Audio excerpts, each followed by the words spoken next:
This video will show how to do some watercolor techniques. You are going to be using a basic watercolor set and soft paintbrushes.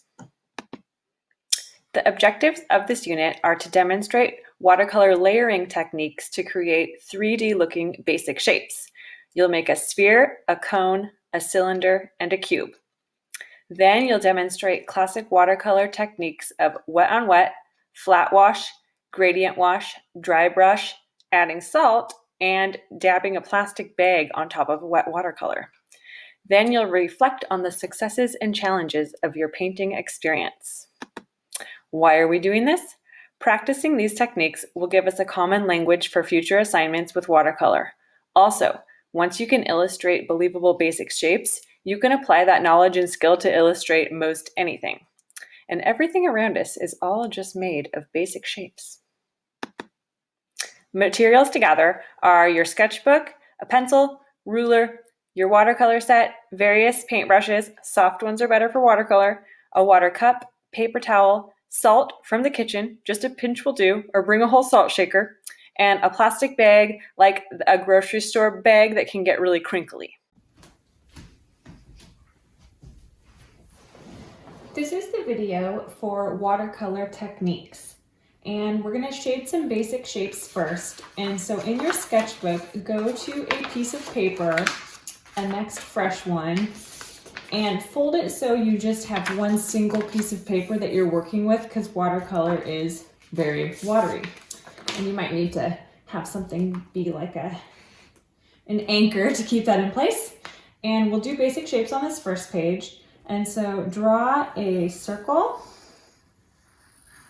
which will become a sphere, a cone, which you can draw by making like the letter A, and then a smiley face bottom for it, and then a cylinder, which you can make by making an oval, a couple of lines down, smiley face bottom as well. And then a cube, which I think the easiest way to make a cube is to draw two squares that overlap on that corner and then connect the corners like this. And that gives us a see-through cube, but we're going to want to shade a solid cube. So I'll just take out the unnecessary lines. So now it's a solid. Okay, so when you're shading these basic shapes, we need to establish a light source first. And I'm going to make my sun be right here. And that's going to kind of dictate where my shadows go for my shading. So check this out. I think I'm going to do orange first. And I'm using a pretty small brush for this. And I want to do a lot of color in kind of a crescent shape down here, because my sun is shining right here. So this would be the darker side of this sphere. And use a lot of pigment for this crescent shape. Then, it's always nice to have a paper towel handy. Do a little bit lighter next to it.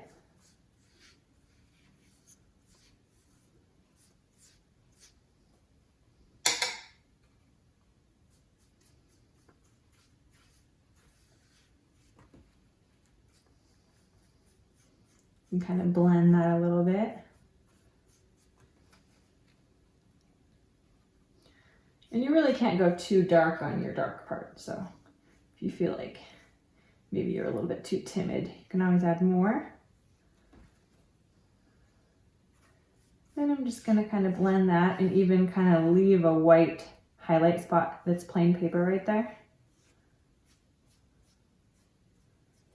Okay. Things always look a little bit different when they dry too. So, and this paper that we're using isn't actually watercolor paper. So it'll just kind of be, do what you can. And if you feel like anything got too dark, you can always do some blotting with paper towel as well. But don't judge it till it's dry. Add a little darker down here too. Okay, new color. New shape. I'm gonna do green for this one. And over on this side of the cone, it's gonna be dark.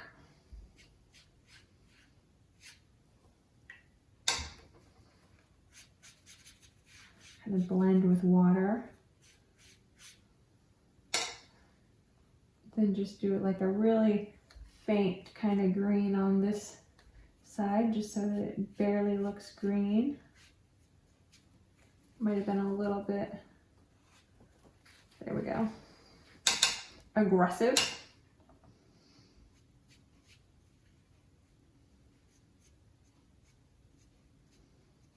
Okay, light side, dark side, basically. Moving along the cylinder.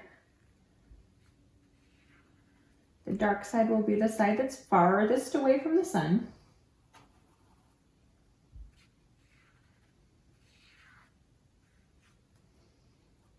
You can do these any color, by the way, but just stick to one color per shape for right now. We're not going to be too fancy.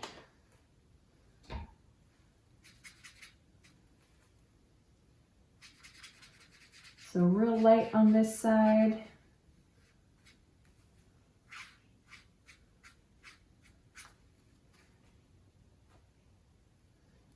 Dark on this side.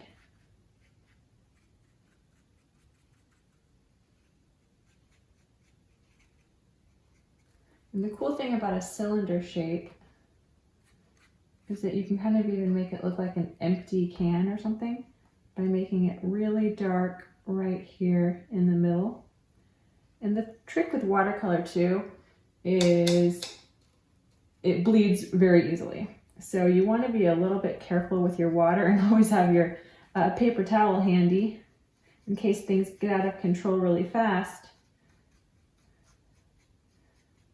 But you can leave little gaps between areas that you know are wet and that you don't want to bleed. So I'm going to get really close to this line, but not quite hit it.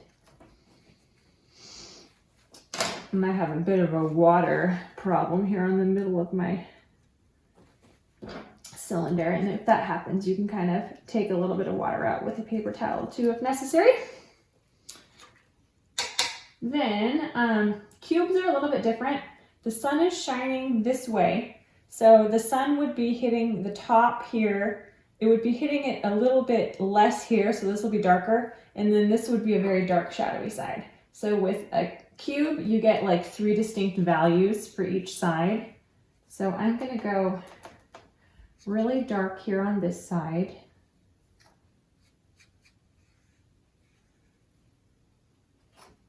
A lot of pigment.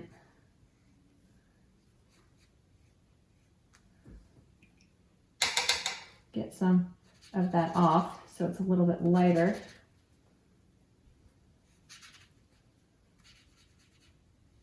For the front.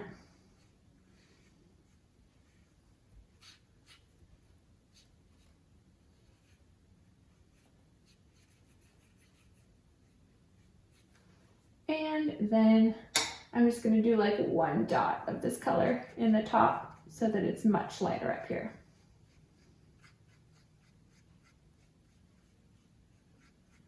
All right, so my 3 distinct values, light, medium, dark. Might be able to go a little bit darker on my medium side. And again, the trick with watercolor, if you don't want it to bleed, is just kind of approach where you want the color to go, but don't get too close. Okay, so I'm going to do a tiny bit of, I don't have black watercolor apparently. A tiny bit of a dark color of watercolor to give each of these shapes a shadow. And I'm not really sure why my set doesn't have black, but hopefully yours does. But I'm just going to give them a different color of shadow then. So if my sun was shining there, my shadow would be kind of cast out this way.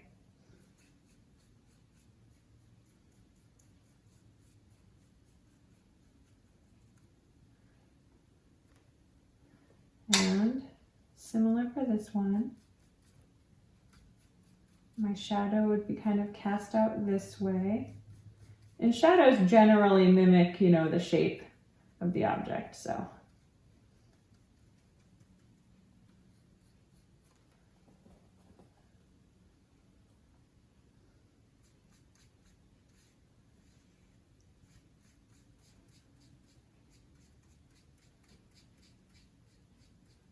There's my shadow for that one.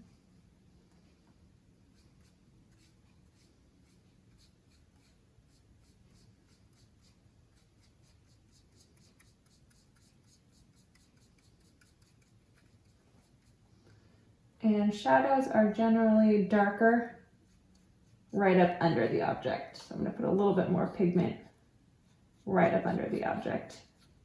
And the thing about watercolor is it kind of does what it's going to do sometimes. And sometimes that's a good thing, and sometimes that's a bad thing. But we'll stop there. Basic shapes with shadows, sphere, cone, cylinder, cube. Okay, I'm back for demoing some watercolor techniques.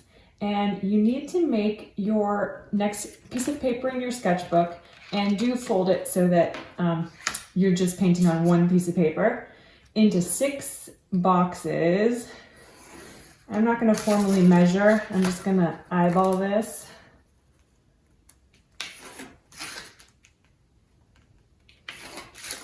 Not perfect, but not terrible. And I'm going to make a little spot on the bottom of each box for a label as well. Okay, so the first technique that I want to show you guys is called a wash. It's probably the easiest thing ever. The second is a gradient wash. The third is wet on wet. The fourth is salt. The fifth is dry brush. And the sixth is called plastic bag. Okay, so for the first item there, a wash just means you're doing a light overall color that you'll probably be using as a background color. Like if you were doing a landscape, it could be like a blue sky, like a nice light blue.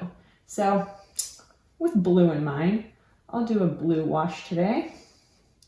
And you just try to make it look as even as possible. If you had a big piece of paper, you'd probably want to do a wash with a big brush. But since our box is so small, this brush is just fine size-wise. So all it is an all over even coat. And if you keep your brush strokes all kind of going the same way, you'll probably be more successful. Okay, that's all there is to wash. Gradient wash is similar. I'll pick green for this one, but you're making it darker on one side and get lighter. So it's kind of like shading or value scales that we've done something similar with.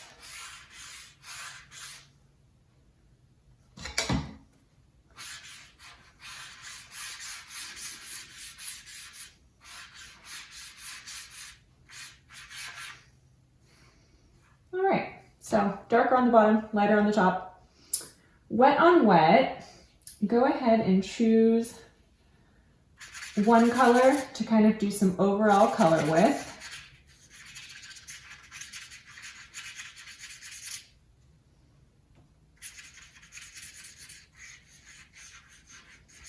And while that color is still wet, introduce a new color to it as well. What you'll notice is that it bleeds very easily. And that's what I want you to notice. I want you to kind of realize that with wet on wet, you kind of get what you get. It's hard to even control it. Here's a fun one to do next, and this is why you need the salt today. How about just give your square overall color. I just noticed that you guys don't have purple in your sets here, so I'm gonna try to make some purple.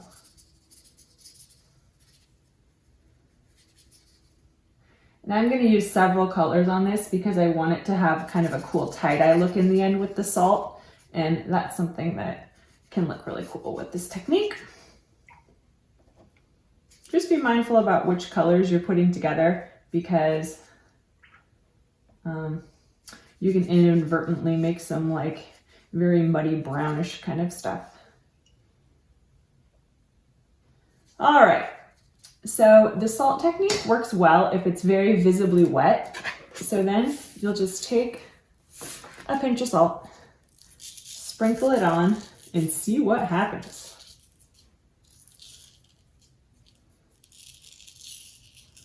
All right, you can even add a little bit more water to it as well if your salt doesn't seem like it's dissolving. Okay, we'll leave that be, see what that turns out as. The next technique is called dry brush, and you have to moisten watercolor in order for it to even work, but go ahead and choose a color. Oh, we do have purple. Go ahead and choose a color, get color on your brush, and then use your paper towel to dry off your brush as much as possible so you're just left with like pigment and not a lot of water on your brush. And then, ooh, that's still pretty wet. Not exactly what I was going for.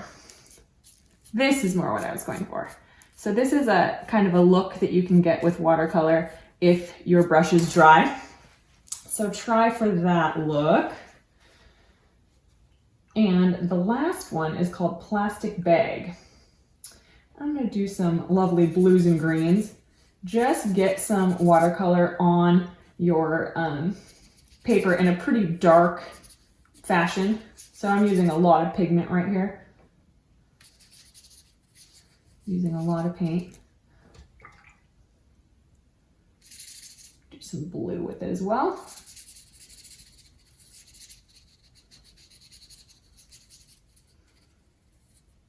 Okay, so with very wet, very dark paint, take your plastic bag, crumple it up in a very crumply way like this, and then press the bag. Kind of pick a clean spot for the next press. Press the bag onto the watercolor like this, and you're left with some interesting texture. Okay. So all of these 6 techniques have a purpose in watercolor painting, and you'll probably use variations of these techniques throughout the trimester for different projects. So have fun.